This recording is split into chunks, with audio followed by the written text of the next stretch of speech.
Nosaltres generalment, és a dir, el contingut al final serà el mateix, perquè els projectes són els que són i la feina del despatx és la que és, però és veritat que són canals amb una funció diferent, no? I per tant, i amb unes capacitats diferents. Aleshores, és bo fer una reflexió sobre l'estratègia de posicionament que t'interessa a les xarxes i concebre quina manera és la millor de comunicar en aquesta xarxa. Nosaltres no la veiem exactament igual que en el web, no? El web és més un repositori, és més un catàleg del despatx, és un espai on reposadament qui s'interessi per tu et pot visitar i pot entrar en el detall del que fas, i Instagram té uns codis de comunicació una mica diferents. També és un catàleg de la teva obra, en el cas dels arquitectes, però és veritat que genera, per ser una xarxa social, genera una manera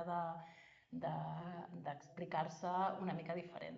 Això justament ha donat, diguem, en el clau, perquè és una de les qüestions que tractem en el curs d'una manera més detallada. Per tant, us convidem a venir.